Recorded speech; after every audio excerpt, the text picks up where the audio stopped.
हम कोशिश करेंगे कि इसको देखते हैं, डिस्कस करते हैं। यूनिट में organising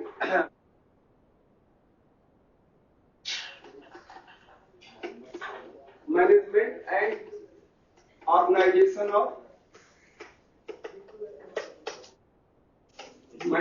and organisation of instructional function.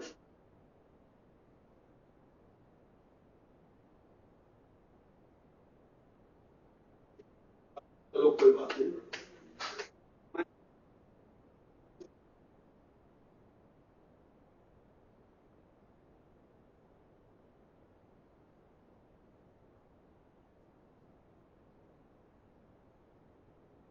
निर्देशात्मक कार्य का नियोजन और व्यवस्था। अनुदेशनात्मक कार्य का नियोजन और व्यवस्था यानी मैनेजमेंट एंड ऑर्गेनाइजेशन। ट्रेनिंग आगे है, ट्रेनिंग एंड मैनेजमेंट रिस्पॉन्सिबिलिटी।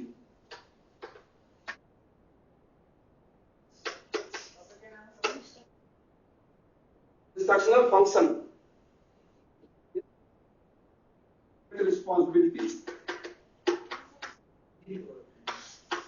अच्छा हिंदी, एक मिनट। इसमें है नियोजन, अनुदेशनात्मक कार्य का, अनुदेशनात्मक कार्य का नियोजन और व्यवस्था। अनुदेशनात्मक कार्य का नियोजन और व्यवस्था। ट्रेनिंग एंड मैनेजमेंट रिस्पॉन्सिबिलिटी, प्रशिक्षण और नियोजन की जिम्मेदारी। प्रशिक्षण और नियोजन, नियोजन या एक तरह से विन्यास भी से कहते हैं मैनेजमेंट। प्रशिक्षण और नियोजन की जिम्मेदारी। अनुदेशनात्मक कार्य का नियोजन और व्यवस्था। अनुदेशनात्मक कार्य का नियोजन और व्यवस्था। चलिए, इसके बाद है training and management responsibility. Training and management बताया तो प्रशिक्षण और हिंदी बता रहा हूं। प्रशिक्षण और नियोजन की जिम्मेदारी। प्रशिक्षण और नियोजन की जिम्मेदारी। नियोजन की जिम्मेदारी। Organising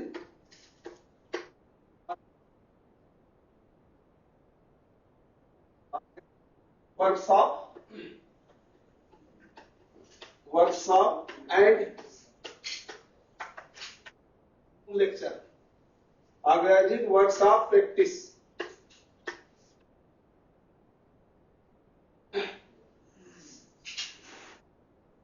workshop practice and classroom lecture.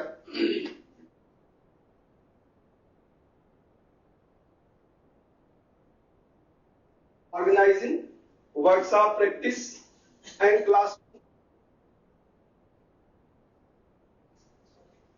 classroom lecture यानी कार्यशाला अभ्यास तथा कार्यशाला में अभ्यास तथा प्रस्तुतिकरण की व्यवस्था। कक्षा में प्रस्तुतिकरण की व्यवस्था। हो गया बेटा दिस।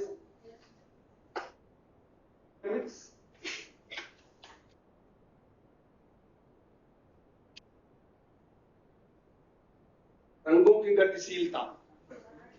डायनेमिक्स, रंगों की गतिशीलता। रंगों की गतिशीलता। Layout of workshop.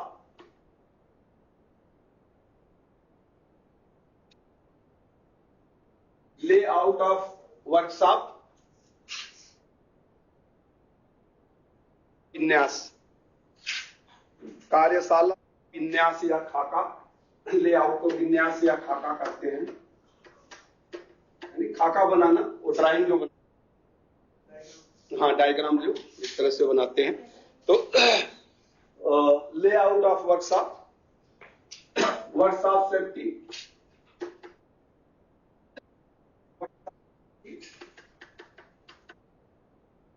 कार्यशाला में सुरक्षा, वर्कशॉप सेफ्टी, कार्यशाला में सुरक्षा, सेल्फ डिसिप्लिन,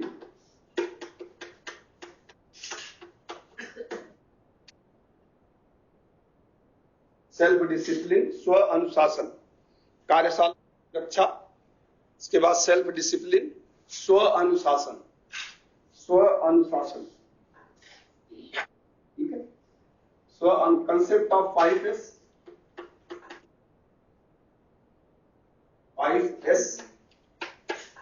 5S की अभिधारणा। तो 5S तो आपको बताया गया होगा, पहला ही चैप्टर आपका 5।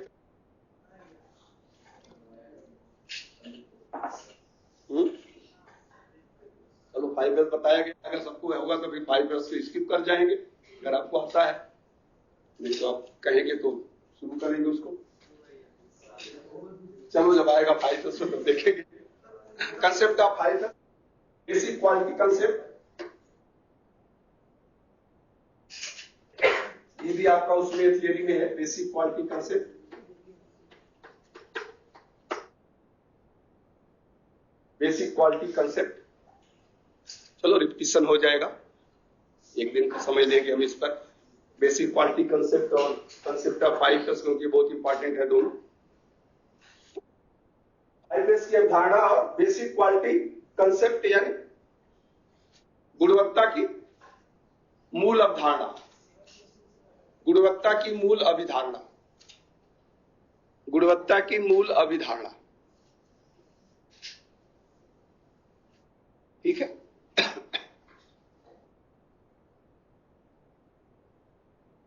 हम शुरू करते हैं। पहला है एक अनुदेशक के लिए ये होता है कि अनुदेशक का ट्रेनिंग के responsibility of instructors toward the managerial and training responsibility.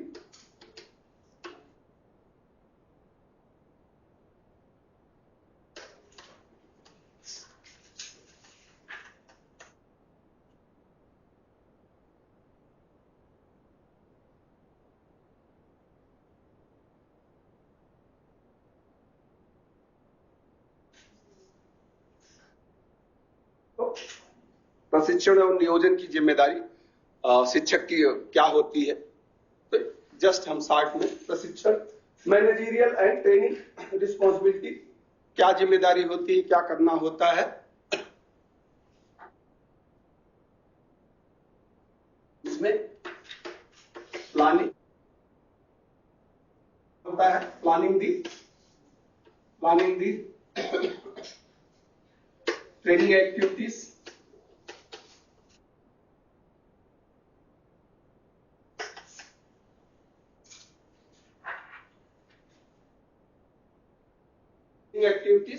यानी योजना बनाना किसका, प्रशिक्षण के क्रियाकलापों की। प्लानिंग, ट्रेनिंग एक्टिविटी, प्रशिक्षण के क्रियाकलापों की योजना बनाना।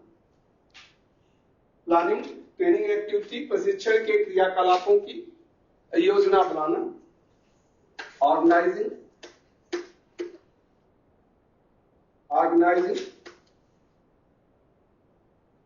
इंस्ट्रक्शनल प्रोसेस,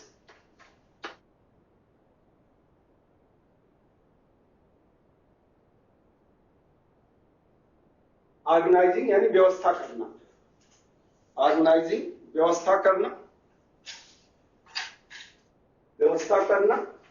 अनुदेशनात्मक प्रक्रिया,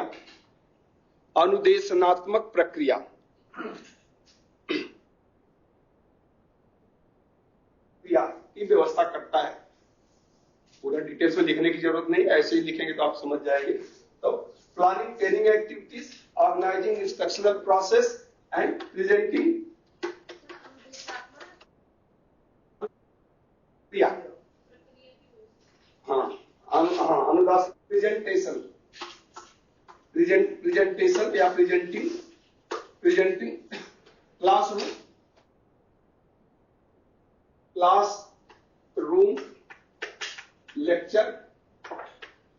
classroom lecture and workshop demonstration.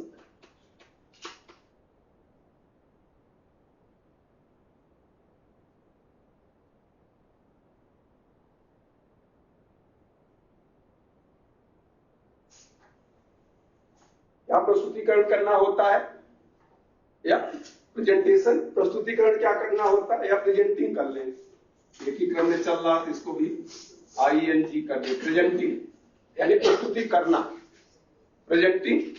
Presenting classroom lecture and workshop demonstration, classroom lecture and workshop demonstration.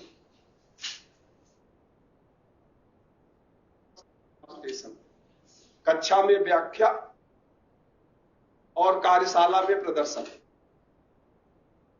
कक्षा में व्याख्या और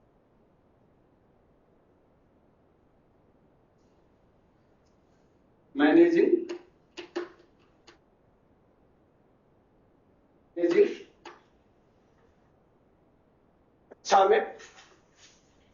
कक्षा में व्याख्या और कार्यशाला में प्रदर्शन। इसके बाद है managing knowledge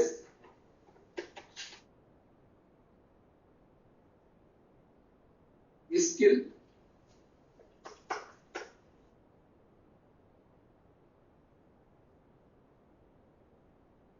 managing knowledge and skill transfer, knowledge and skill transfer, ज्ञान और दक्षता को स्थानांतरण करना। मैनेज नॉलेज, एक शिक्षक क्या करता है, ज्ञान और दक्षता को विद्यार्थियों तक पहुंचाता है। तो मैनेजिंग यानी नियोजन करना, क्या नियोजन करना, transfer, knowledge and skill transfer, ज्ञान और दक्षता का स्थानांतरण करना, ज्ञान और दक्षता का स्थानांतरण करना।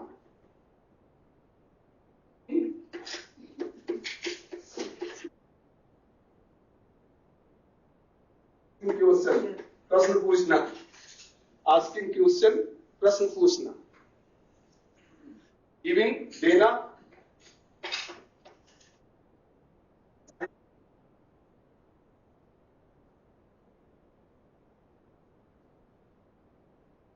गृह कार्य देना,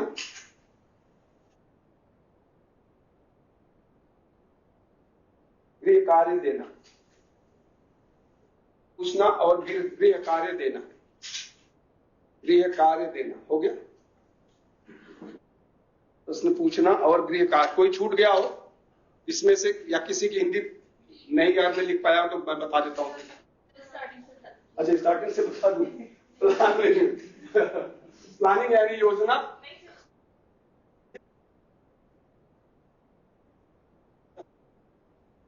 रिस्पॉन्सिबिलिटी यानी प्रशिक्षण और नियोजन की जिम्मेदारी, प्रशिक्षण व नियोजन की जिम्मेदारी। बाकी सब हो गया है, चलिए कोई बात नहीं।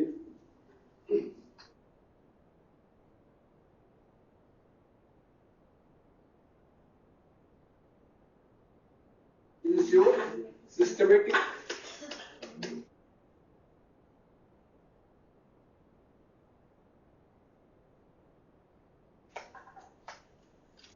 इंश्योर यानी सुनिश्चित करना, क्रमबद्ध प्रशिक्षण।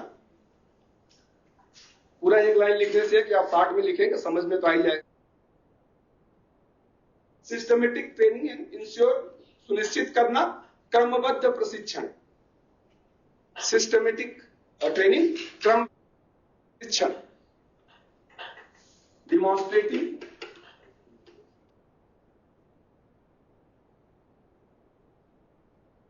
demonstrating proper in workshop,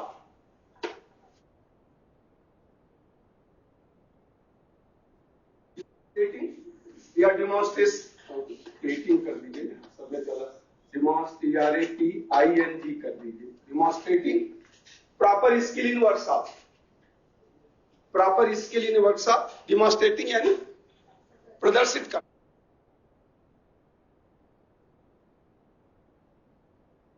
उचित दक्षता, दक्षता, हाँ वो लिख ले आप। प्रदर्शित करना इधर हो गया, इधर प्रदर्शित करना, और यहां पर आगे लिख ले कार्यशाला में उचित दक्षता, कार्यशाला उचित दक्षता।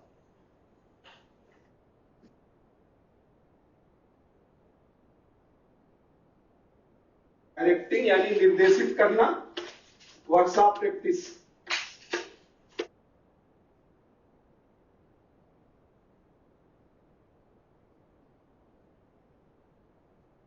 वर्कशॉप प्रैक्टिसेस यानी जब विद्यार्थी अभ्यास कर रहा हो, तो डायरेक्टिंग निर्देशित करना या अवलोकन करना भी आप कह सकते हैं। निर्देशित करना अभ्यास की प्रक्रिया को, निर्देशित करना कार्यशाला में अभ्यास की प्रक्रिया को, कार्यशाला निर्देशित करना अभ्यास की प्रक्रिया को।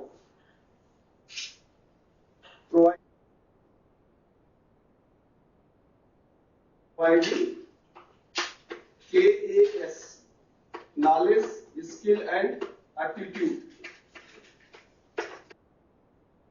Knowledge, aptitude and skill. व्यवसायिक प्रशिक्षण में 3 चीजें हम देते हैं विद्यार्थियों को, या देना चाहिए शिक्षक को।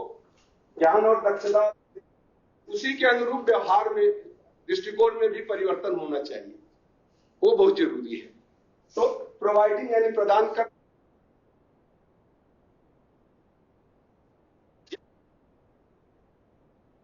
ज्ञान, दक्षता और दृष्टिकोण में, ज्ञान, दक्षता और दृष्टिकोण में परिवर्तन, ज्ञान, दक्षता और दृष्टिकोण में परिवर्तन। Conducting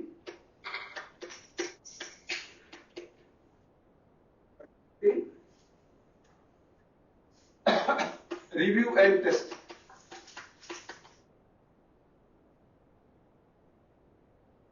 conducting review and test, पूर्वालोकन और परीक्षण। पूर्वालोकन, कंडक्टिंग यानी करना, किसी चीज को प्रतिपादित, किसी कार्य को करना। अवलोकन करना और परीक्षण लेना, अवलोकन करना और परीक्षण लेना, अवलोकन करना और परीक्षण लेना। Giving feedback, giving feedback on diagnostic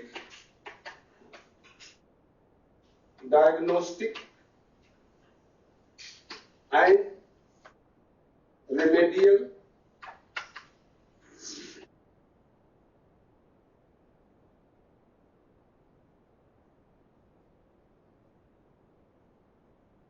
देना, गिविंग फीडबैक प्रतिपुष्टि देना। डायग्नोस्टिक, DIAGNOSTIC, डायग्नोस्टिक यानी पहचान करना। REMEDI, रेमेडियल टीचिंग यानी कारण और निवारण शिक्षण प्रक्रिया, कारण और निवारण शिक्षण प्रक्रिया पर प्रतिपुष्टि देना, कारण और निवारण शिक्षण प्रक्रिया पर प्रतिपुष्टि देना। यानी हमारे क्लास में इतने बच्चे हैं, कुछ वीक होते हैं, तो उन्हें पहचानना।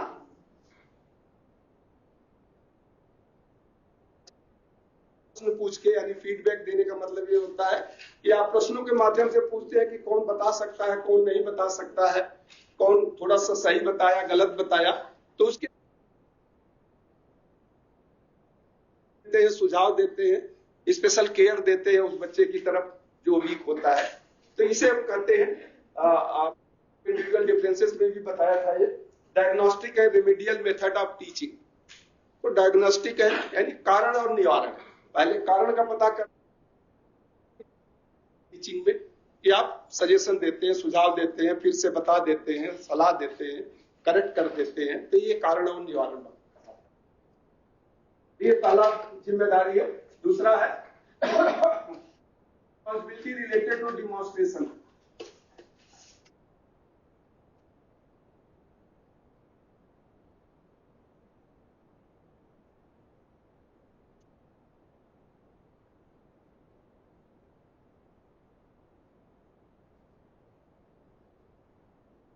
डिमॉन्स्ट्रेशन के लिए क्या जिम्मेदारी है? रिस्पॉन्सिबिलिटी रिलेटेड टू डिमॉन्स्ट्रेशन, शिक्षक की जिम्मेदारी है ये। रिस्पॉन्सिबिलिटी रिलेटेड टू डिमॉन्स्ट्रेशन क्या होता है? तो फर्स्ट एंड फॉरमोस्ट है skill to be demonstrated.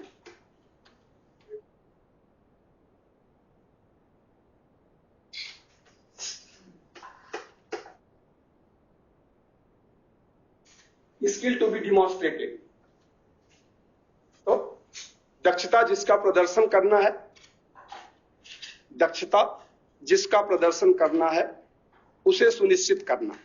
Skill to be demonstrated, दक्षता जिसका प्रदर्शन करना है उसे सुनिश्चित करना। हो गया। दूसरा ऑब्टेन, ये तो कई बार आ गया फिर भी, obtain tools equipments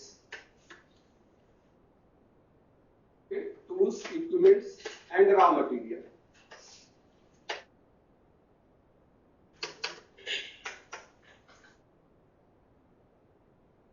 Equipments and raw material, obtain tool, equipments and raw material, उपकरण, औजार तथा कच्चा माल को प्राप्त करना। उपकरण, औजार तथा कच्चा माल को प्राप्त करना। उपकरण, औजार तथा कच्चा माल को प्राप्त करना। मेंटेन ऑर्डरलीनेस, मेंटेन ऑर्डरलीनेस इन वर्कशॉप।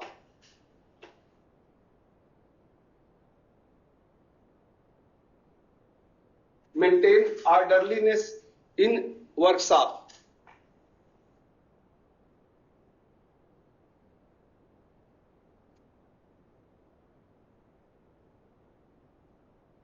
नियम और व्यवस्था को बनाए रखना। ऑर्डरलीनेस का मतलब होता है नियमितता, नियमितता। तो केवल आप नियमितता यानी कार्यशाला में नियमितता को बनाए रखना। तो बोलने में थोड़ा दिक्कत होती है नियमितता, इसलिए नियम और वो कर दे नियम और व्यवस्था दोनों मिलके हो गया। तो आप इसको या तो ये लिख लें कि वर्कशॉप में नियमितता को बनाए रखना या नियम और व्यवस्था को बनाए रखना, दोनों एक ही बात है, उसमें कोई दिक्कत नहीं है। Maintain A checklist,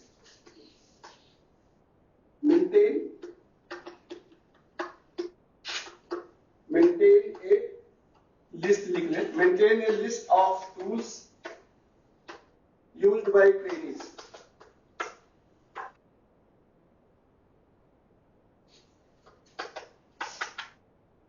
Maintain a list of tools used by training। विद्यार्थियों द्वारा उपयोग किए गए उपकरण की सूची बनाना। विद्यार्थियों द्वारा उपयोग किए गए उपकरण की सूची बनाना। विद्यार्थियों द्वारा उपयोग किए गए उपकरण की सूची बनाना।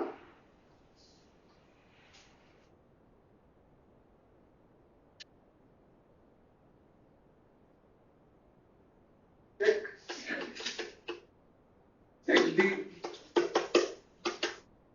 availability of light and ventilation। ये भी मैंने पहले बताया, फिर भी चलिए लिख लीजिए।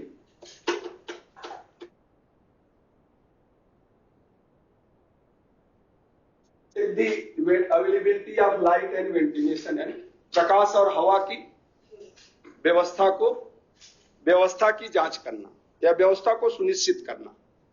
प्रकाश और हवा की व्यवस्था को सुनिश्चित करना, व्यवस्था को सुनिश्चित करना। प्लेस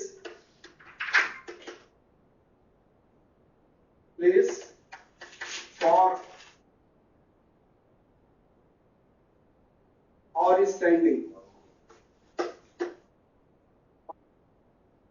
और स्टैंडिंग, विद्यार्थियों के बैठने या खड़े होने के लिए उचित जगह। विद्यार्थियों के बैठने या खड़े होने के लिए उचित जगह।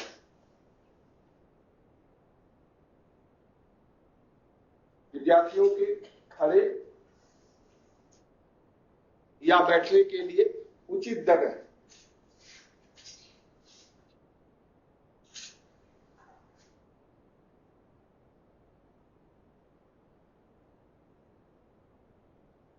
prepare demonstration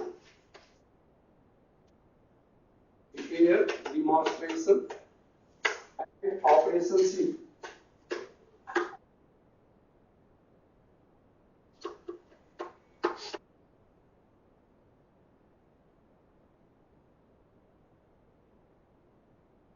Prepare demonstration and operation sheet. प्रदर्शन और कार्य, यानी जो कार्य करना होता है, तो प्रदर्शन और सीट यानी पत्रक को मुझसे बोलते हैं, प्रदर्शन और कार्य पत्रक बनाना।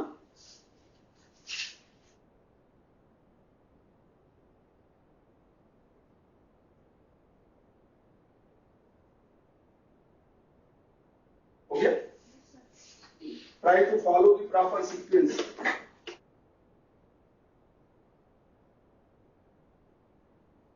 ये रिपीट ही हो रहा है, बट चलिए कोई बात नहीं, मैंने डिमॉन्स्ट्रेशन में सब आपको बताया है। फॉलो द प्रॉपर सीक्वेंस, बस इसमें है रिस्पॉन्सिबिलिटी क्या है, तो बेटा पॉइंट इसमें लिख लीजिए। Try to follow the proper sequence, follow the proper sequence, उचित क्रम का अनुपालन करना, यानी प्रदर्शन उचित क्रम का पालन करना, प्रदर्शन करते समय उचित क्रम का पालन करना।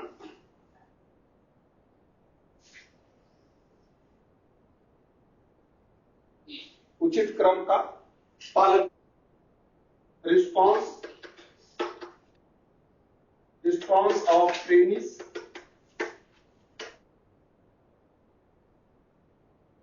ascertain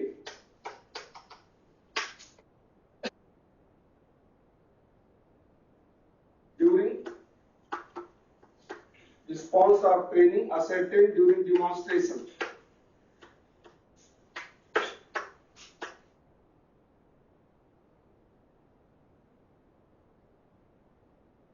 Response of trainees ascertained during demonstration, यानी प्रदर्शन के समय विद्यार्थियों की प्रतिक्रिया को सुनिश्चित करना, यानी वो आपके साथ रहें। विद्यार्थियों की प्रतिक्रिया को सुनिश्चित करना, प्रदर्शन के समय विद्यार्थियों की प्रतिक्रिया को सुदर्शित करना, प्रदर्शन के समय विद्यार्थियों की प्रतिक्रिया को सुनिश्चित करना। Use teaching add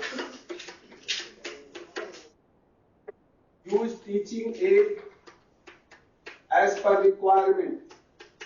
Use teaching aids as per requirement.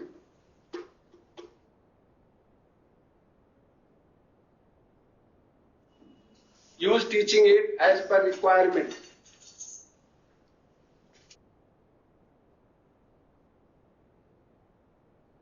Use teaching aid as per requirement, यानी आवश्यकता के अनुसार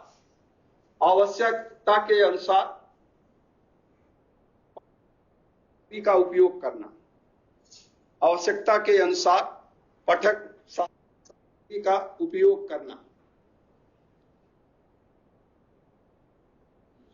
आवश्यकता के अनुसार पठन सहायक सामग्री का उपयोग करना।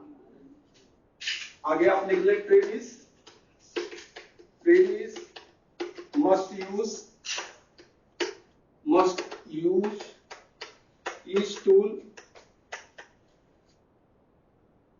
each tool correctly,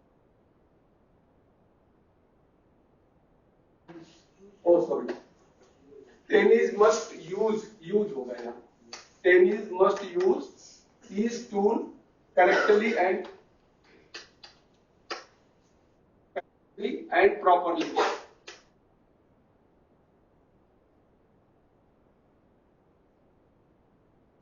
Correctly and properly. Trainees must use the each tool correctly and properly. विद्यार्थी प्रत्येक उपकरण का उचित और सही उपयोग करें। विद्यार्थी प्रत्येक उपकरण का उचित और सही उपयोग करें।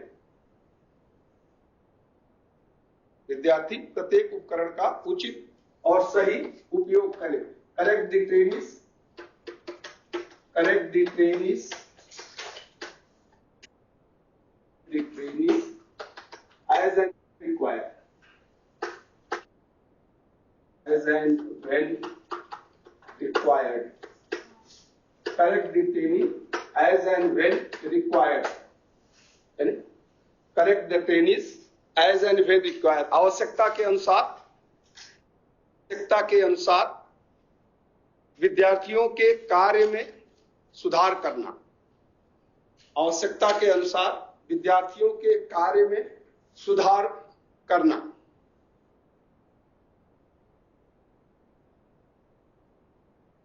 लास्ट पॉइंट लिख लें। Maintain proper house keeping,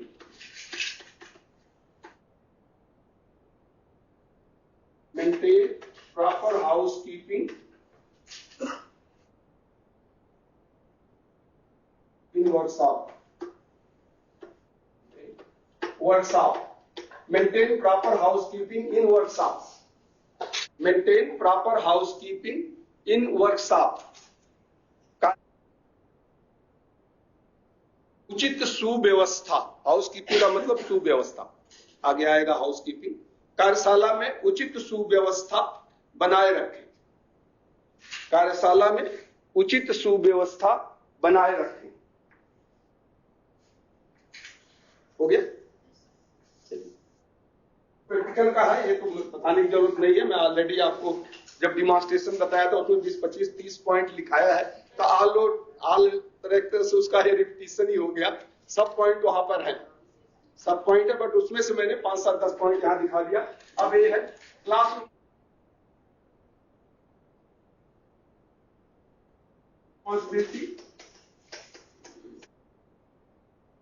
theory class में आपको क्या करना होगा, वो तो प्रैक्टिकल क्लास में था।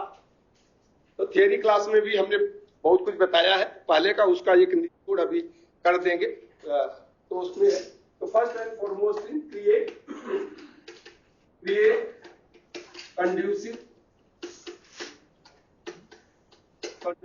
Culture, create conducive culture favorable for learning.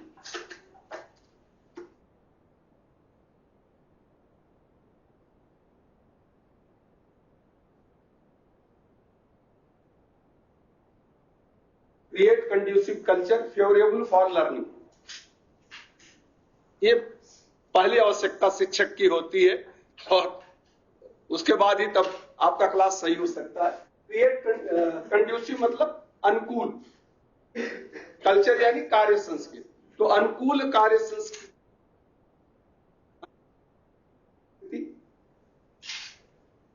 या यहाँ कार्य की जगह शिक्षण कर दे, अनुकूल शिक्षण संस्कृति। अनुकूल शिक्षण, कार्य के आगे ब्रैकेट में लिख ले शिक्षण, कार्य को काटे ना, आगे में ब्रैकेट। शिक्षण संस्कृति जो सीखने में सहायक हो, शिक्षण संस्कृति जो सीखने में सहायक हो, उसे बनाना। अनुकूल शिक्षण संस्कृति जो सीखने में सहायक हो, उसे बनाना।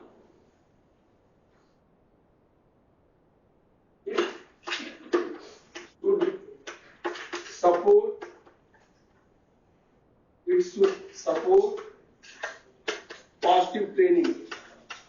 It should support positive training. It should support positive training. सकारात्मक प्रशिक्षण को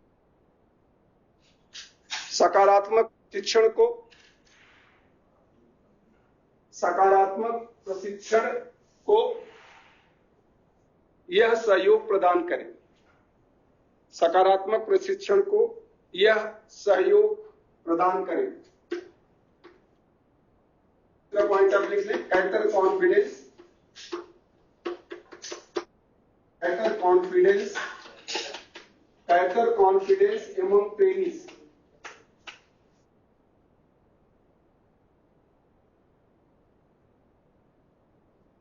Confidence among trainees. विद्यार्थियों में आत्मविश्वास पोषित करें या आत्मविश्वास उत्पन्न करें। विद्यार्थियों में विश्वास उत्पन्न करें। विद्यार्थियों में आत्मविश्वास उत्पन्न करें। बेटर कॉन्फिडेंस पॉइंट आप लिख लें। इस्टैब्लिश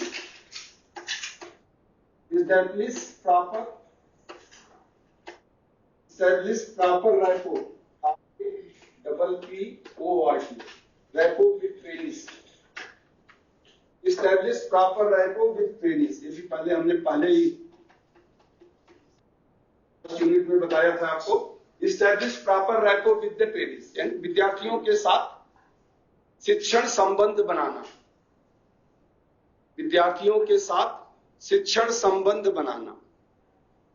विद्यार्थियों के साथ शिक्षण संबंध, विद्यार्थियों के साथ शिक्षण संबंध बनाना। reinforce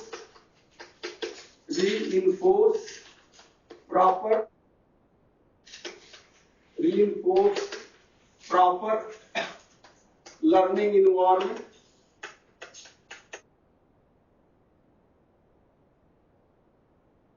reinforce proper learning environment in class. Reinforce proper learning environment in the class. Reinforce proper learning environment in the class. कक्षा में सीखने के लिए अनुकूल वातावरण, कक्षा में सीखने के लिए अनुकूल वातावरण दृढ़ करना। कक्षा में सीखने के लिए अनुकूल वातावरण को सुदृढ़ करना। अनुकूल वातावरण को सुदृढ़ करना।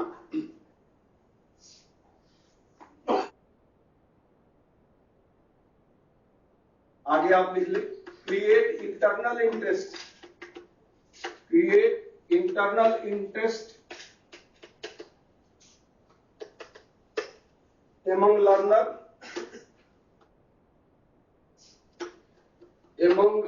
for learning.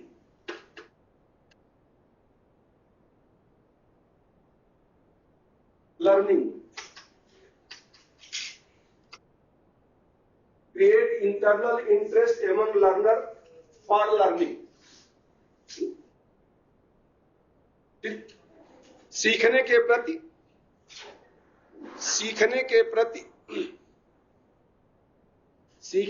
प्रति विद्यार्थियों में उत्पन्न करें। सीखने के प्रति विद्यार्थियों में आंतरिक रुचि, सीखने के प्रति विद्यार्थियों में आंतरिक रुचि उत्पन्न करें।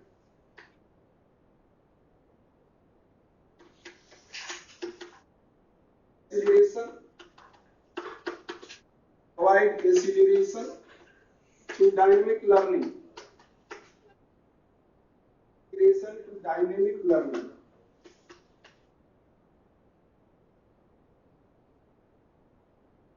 Provide acceleration to dynamic learning. यानी गतिशील सीखने को बढ़ावा दे, सीखने को बढ़ावा देना। गतिशील सीखने को बढ़ावा देना।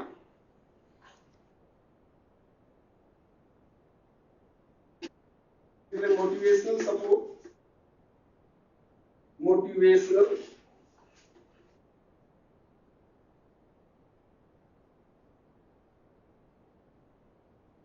should be provided. Motivational support should be provided.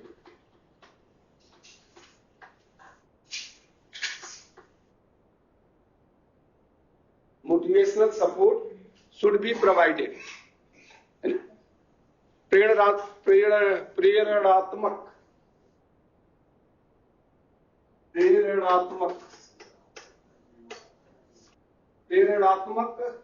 सहयोग अवश्य देना चाहिए। शिक्षक कुछ जो भी कहे वो सकारात्मक बातें कहें, वो भी एक प्रेरणा भी होता है। प्रेरणात्मक सहयोग अवश्य देना चाहिए, प्रेरणात्मक सहयोग अवश्य देना चाहिए। Try to arouse their attention. Try to arouse their attention.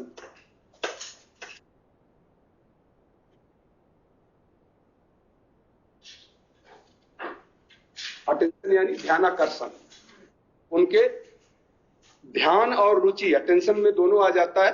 उनके ध्यान और रुचि यानी विद्यार्थियों के ध्यान और रुचि को जगाने की कोशिश करना। विद्यार्थियों के ध्यान और रुचि को जगाने की कोशिश करना। विद्यार्थियों के ध्यान और रुचि को जगाने की कोशिश करना। Required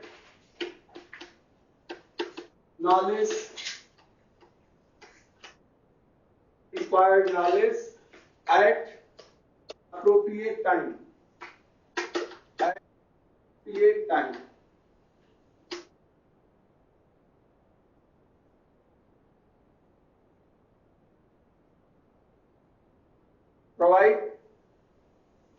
Provide required भी करने से provide required knowledge at appropriate यानी जब समय हो उस समय मिलना चाहिए, यानी उचित समय पर उचित ज्ञान प्रदान करना। उचित समय पर उचित ज्ञान प्रदान करना। दास की कहावत है ना, का वर्षा जब किसी सुखाने, समय चूक पुनि क्या पछताने। तो समय जब है उस समय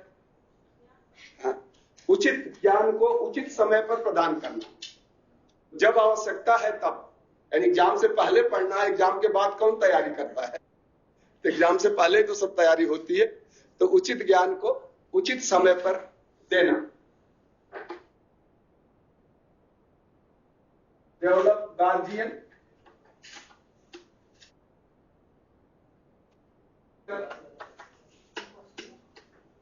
in class. Develop guardian gesture in the class. Develop guardian gesture in the class. Develop guardian gesture in the class. यानी कक्षा में अभिभावक की तरह व्यवहार करें। शिक्षक को कक्षा में अभिभावक की तरह व्यवहार करें। व्यवहार करें।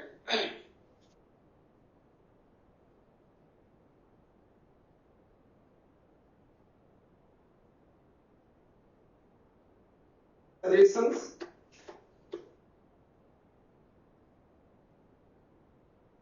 at regular intervals.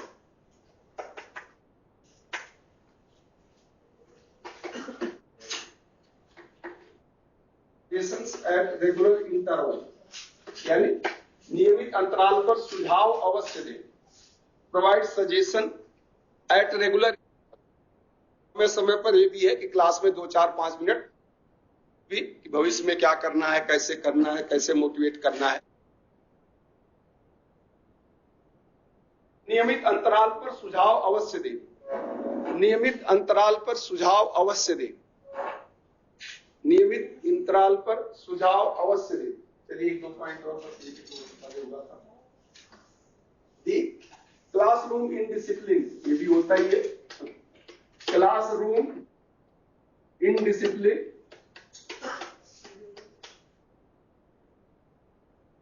should be classroom indiscipline should be solved carefully.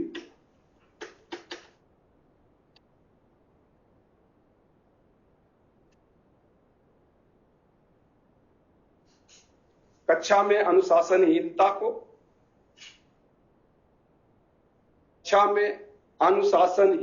का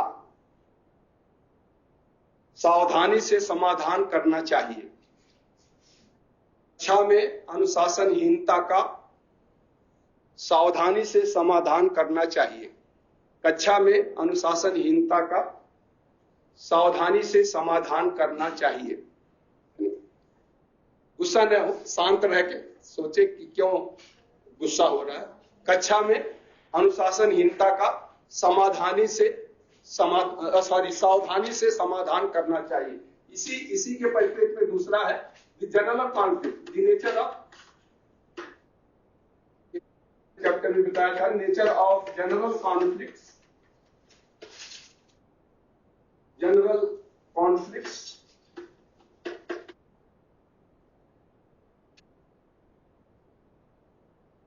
should be resolved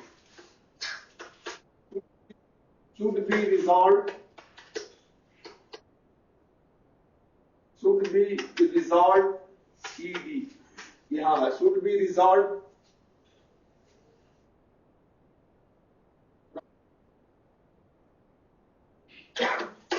यानी सामान्य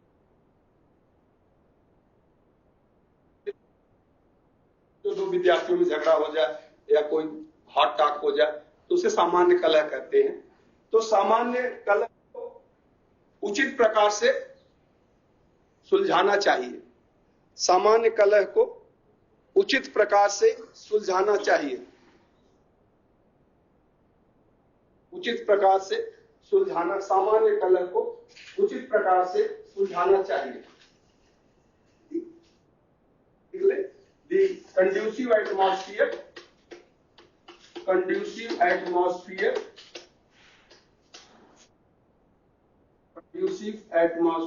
in class,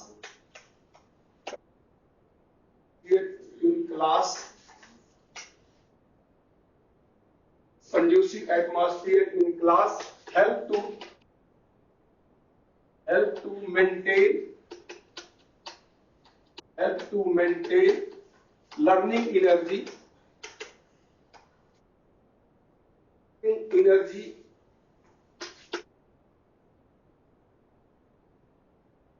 among trainees। ये जरूरी है, शिक्षक के व्यवहार के ऊपर डिपेंड करता है। तो conducive atmosphere in class help to maintain learning energy among trainees।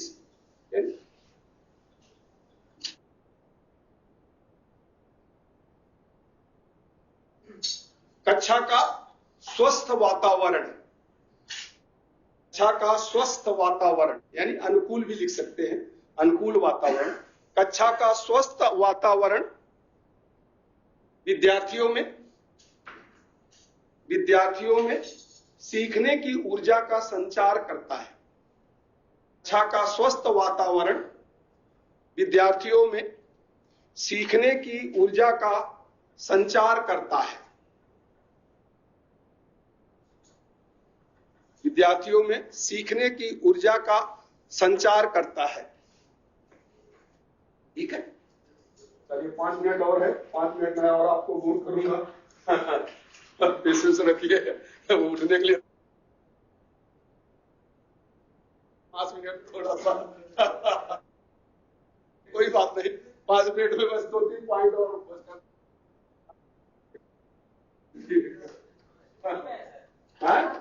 वो खत्म हो गया ना, ये अगला पॉइंट है। ये बस 2-3 पॉइंट है।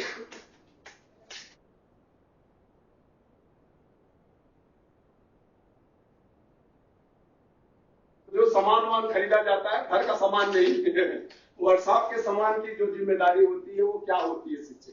प्रोक्योरमेंट मतलब सामान खरीदने की जिम्मेदारी। तो टूल्स इक्विपमेंट खरीदा जाता है तो उसके लिए क्या क्या जिम्मेदारी होती है? नॉलेज। तो पहला तो होना चाहिए कि नॉलेज हो, machine, knowledge of machine, tool, equipment,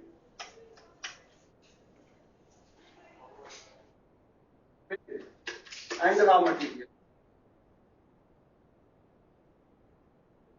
तो इन सबका ज्ञान हो।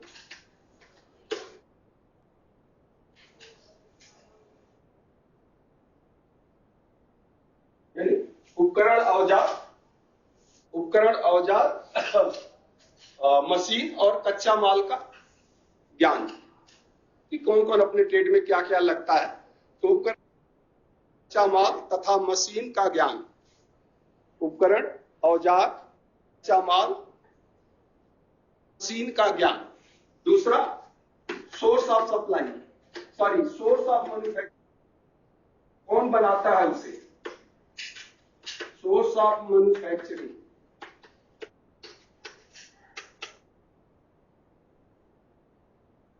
निर्माता उसका कौन है, कौन बनाता है, कौन सी फर्म बनाती है, उसका नॉलेज अनुदेशक को होना चाहिए। सोर्स ऑफ मैन्युफैक्चरिंग यानी कौन बनाता है उसका निर्माता चाहिए। तीसरा source of local supplier,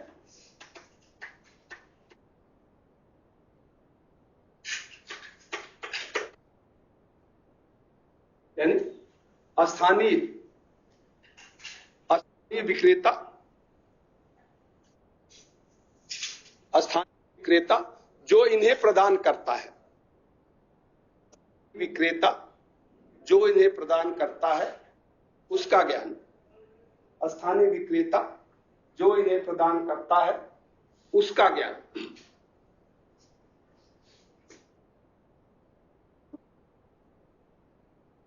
make and model, make and model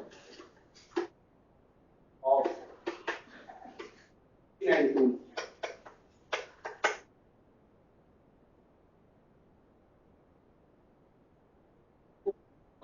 make और मॉडल क्या है इसकी जानकारी अनुदेशक को होना चाहिए कि कौन सा मेक अच्छा होगा, कौन सा मॉडल अच्छा होगा। तो make and model of machines and tools. और पांचवा है merits and demerits. Make and model of machine and tools, इसकी हिंदी अच्छा मतलब प्रत्येक उपकरण और मशीन का, प्रत्येक उपकरण और मशीन के मेक और मॉडल का ज्ञान, प्रत्येक उपकरण और मशीन के मेक और मॉडल का ज्ञान। लास्ट आप मेरिट्स, मेरिट्स एंड डीमेरिट्स मैं मिटा देता हूं। Merits and demerits of merits each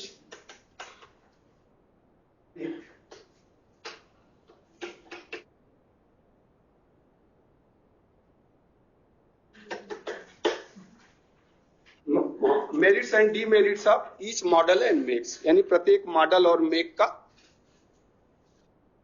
प्रत्येक मॉडल और मेक के क्या लाभ है, अच्छाइयां हैं, क्या है गुण और दोष। प्रत्येक मॉडल और मेक के गुण और दोष या अच्छाई और कमियां, लाभ या हानि। हाँ तो जो भी हाँ जी वो तो स्टोर में आएगा ना। ये तो इंडेंट आप करेंगे तो फिर स्टोर से आप ये जो भी प्रक्रिया प्रोसीजर करते हो डायरेक्ट तो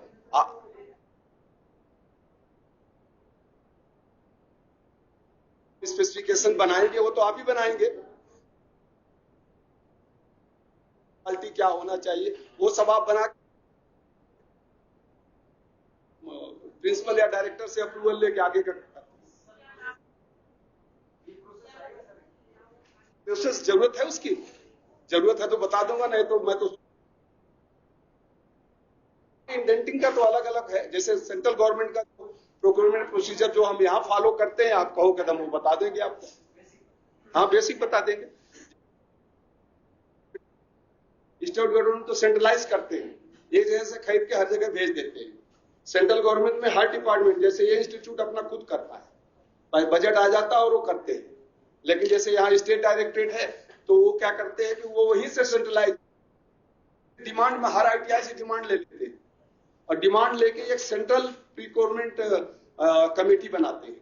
वो सेंट्रल प्रिक्योर कमेटी प्रिक्योर करके और फिर हर आईटीआई को दे देता है। तो दोनों का प्रोसेस अलग, बट जो और आजकल तो सब जो है ई प्रिक्योरमेंट हो गया मैक्सिमम। सिस्टम तो अब उतना नहीं रहा जो पहले वाला, बट अब ई प्रिक्योरमेंट में सब कुछ आ गया। बिल्कुल अब सब उसमें आ गया। चलिए।